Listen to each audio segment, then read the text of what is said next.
En este vídeo te voy a enseñar cómo la gente sin experiencia y sin mucho dinero está invirtiendo en pisos en plena crisis de 2026. Y además te voy a dar dos opciones concretas para que tú puedas hacer lo mismo. Cuando miras los precios, piensas que no tienes suficiente dinero y cuando piensas en el proceso, te parece demasiado complicado para alguien que no ha comprado nunca. Llevo 12 años comprando y vendiendo pisos y he visto gente arrancar con menos dinero del que tú crees que necesitas. Y te voy a demostrar que el problema no es el dinero ni la experiencia, porque hay algo que nadie te está contando. En este momento concreto de mercado, el inversor principiante tiene ventajas que no ha tenido en mucho tiempo. Y no tienes que comprar un piso de 200.000 euros para empezar a aprender y a ganar. Quédate hasta el final porque te voy a dar las dos opciones que yo recomendaría a alguien que empieza hoy. Una para los que quieren aprender barato y rápido, otra para los que quieren hacer el proceso sin apenas riesgo. Y en medio, una forma de estar en el mercado inmobiliario mientras no tienes el piso. Te lo cuento ahora. Antes de hablar de cómo invertir con poco dinero, necesito que entiendas por qué el momento importa. Porque no es lo mismo empezar hoy que haberlo hecho hace 3 años, ni que hacerlo dentro de 2. El error más común que veo es de la persona que lleva 4 años esperando a que bajen los precios. En 2020 me lo dijo, en 2021 también. En 2022 y en 2023 dejó de decírmelo no porque hubiese comprado, sino porque ya no quería hablar del tema. Los precios no han bajado. Y él seguía pagando alquiler cada mes con los mismos ahorros de 2020, pero con menos poder adquisitivo. Hay 3 datos que explican por qué ahora es diferente. Primero, los tipos de interés. Hoy puedes conseguir una hipoteca fija entre el 2 y el 3% y hace 3 años estaban por encima del 3,5 o el 4%. Sobre una hipoteca de 120.000 euros a 25 años, esa diferencia son casi 100 euros al mes. Casi 30.000 euros en el total del préstamo, solo por el momento en el que firmas. Segundo, el déficit estructural. España tiene más de 50 millones de habitantes y un déficit de más de medio millón de viviendas. Y no se está cerrando. Se construyen de 100 a 120.000 viviendas al año cuando se necesita el doble durante al menos la siguiente década. Eso significa una cosa, no hay escenario en el que los precios colapsen en zonas con demanda real mientras ese déficit exista. Y bueno, ya sabes el efecto llamada con las regularizaciones y tal de lo que estamos viendo ahora mismo. Que no diré si está bien o mal, pero sí que agravan mucho el problema. Tercero, el coste real de no hacer nada. Un piso de 150.000 euros con financiación del 80%, si los compras hoy te saldría una cuota de hipoteca de 538 euros, mientras que el alquiler que cobras es de 750, haciendo una diferencia a favor de tu bolsillo de 212 euros al mes. La revalorización estimada más o menos de ese piso sería alrededor del 3%, lo que sería más o menos de forma mensual unos 375 euros. Y además no hay que olvidar que el inquilino es quien paga esa hipoteca, por lo que se sumarían 250 euros más a tu patrimonio de esa parte de hipoteca que no son intereses. La suma total de todo esto es de más de 800 euros al mes generados con ese piso. Si no compras sucede algo súper obvio, y es que pierdes esos 800 euros al mes y encima tus ahorros pierden poder adquisitivo por culpa de la inflación. ¿Cuál es el punto clave de todo esto? Pues que no invertir no es una decisión neutral, es una decisión activa de perder dinero cada mes. El problema es que no lo ves en ningún extracto bancario y por eso es tan fácil seguir esperando. El problema real no es el dinero. Y aquí está la trampa en la que cae casi todo el mundo. Porque cuando la gente me dice que no puede invertir, casi nunca es problema de dinero, es un problema de creencia. Sergio, un buen alumno mío, me decía que necesitaba al menos 50.000 euros ahorrados para empezar.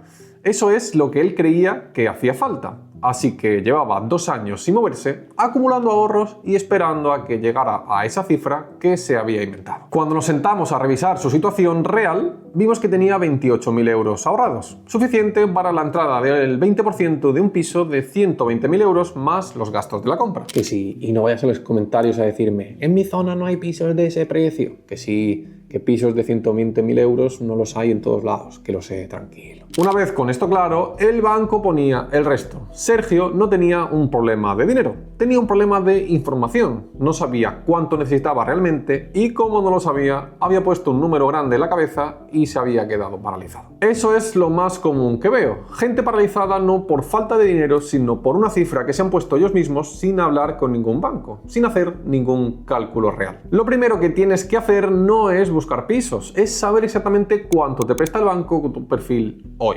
Esa conversación que cualquier banco te da en 20-30 minutos cambia completamente el mapa, porque casi siempre el número real es menor del que tienes en la cabeza. Y cuando sabes ese número ya puedes buscar con criterio en vez de esperar sin saber a qué estás esperando. Ya tienes el contexto, por qué ahora es el momento y lo que te está costando cada mes que pasa sin moverte. Pero ahora viene la pregunta real. ¿Cómo hace alguien sin experiencia ni mucho dinero para entrar en el sector inmobiliario? Hay 3 caminos, te los cuento. Antes de contarte los 2 primeros caminos, te presento el tercero. Y este es especial porque no requiere hipoteca, no requiere comprar nada y puedes empezar con solo 250 euros. Se llama Crowdlending Inmobiliario y la plataforma que me parece más sólida en España para esto es Cibislen. Y sí, este bloque es publi, pero te lo cuento porque creo que tiene sentido para quien está empezando. Ahora lo verás. ¿Qué hace Cibislen? Es el nexo entre promotores que necesitan financiación para sus proyectos inmobiliarios e inversores que quieren rentabilidad a cambio de actuar como prestamistas del capital.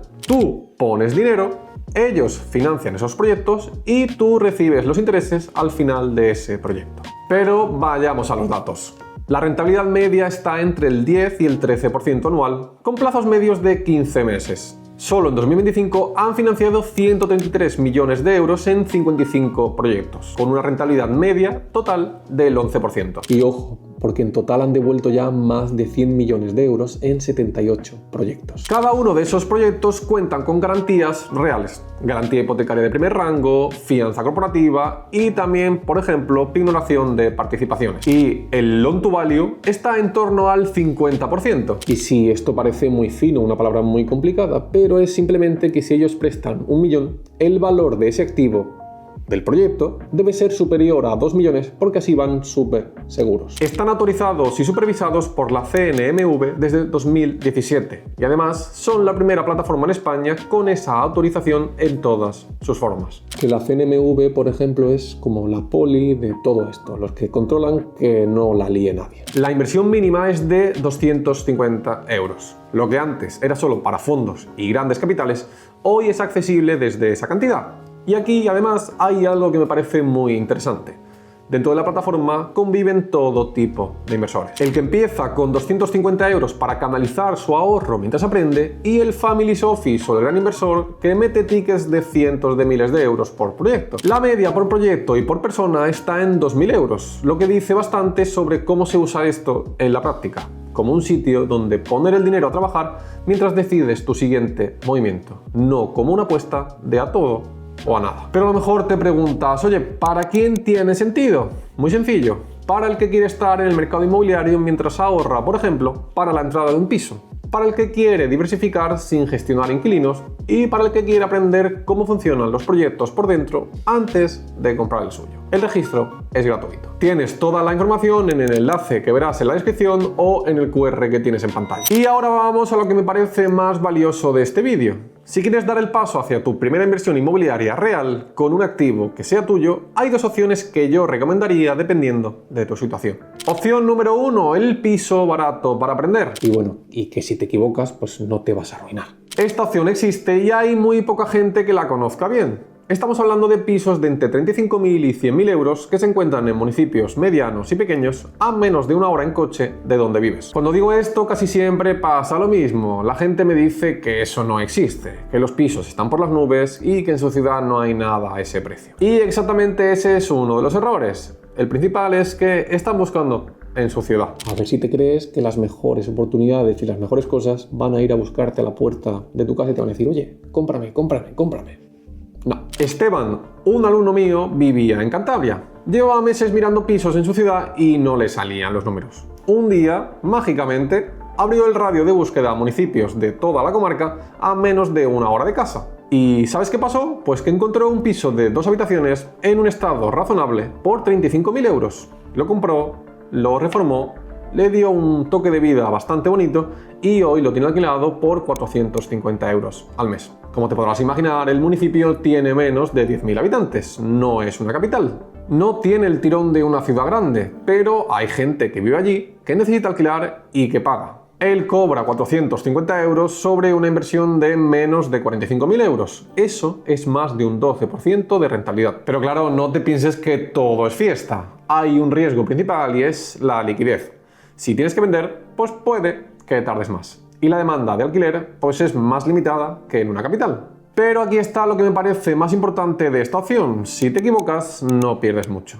Si compras mal y tienes que vender con pérdida de 5.000 euros o de 10.000 en el peor de los casos, eso es un máster de inversión inmobiliaria que no te destroza la vida. Y ojo, que lo que aprendes sobre negociar, firmar arras, hablar con el banco, gestionar inquilino, leer un contrato, etc., eso ya es tuyo para la segunda operación. Si lo vas a hacer, el criterio que yo seguiría para que esto funcione es que la zona tiene que tener demanda real de alquiler. Esto es lo más fácil de verificar y es entra en Idealista y filtra alquileres en la zona. Si hay pocos pisos disponibles y llevan poco tiempo publicados, la demanda existe. Si hay 20 pisos, igual que el tuyo, más o menos con semanas de antigüedad, hay un problema. Opción número 2, el garaje o trastero, el proceso completo con el mínimo riesgo. Esta opción es la que menos glamour tiene y la que más sentido tiene para un principiante que quiere aprender de verdad cómo funciona todo esto. Comprar un garaje o un trastero te puede costar entre 8.000 y 25.000 euros dependiendo de la zona. En muchas ciudades medianas de España hay garajes por 10.000 a 15.000 euros que se alquilan por 50 a 80 euros al mes. Los números no son espectaculares, pero eso no es lo que importa aquí. Lo que importa es que para comprar ese garaje vas a tener que hacer exactamente lo mismo que para comprar un piso.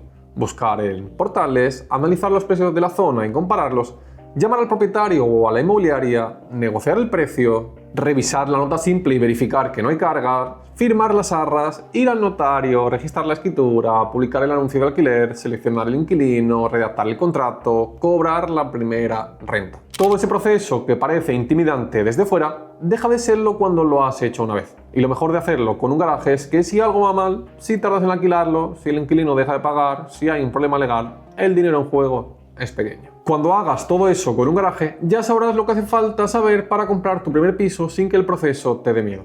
Porque el proceso es exactamente el mismo, solo cambia el precio del activo y la complejidad de la gestión. Y es que la gente que empieza a invertir sin mucho dinero y sin experiencia no lo hace porque tenga más información que tú.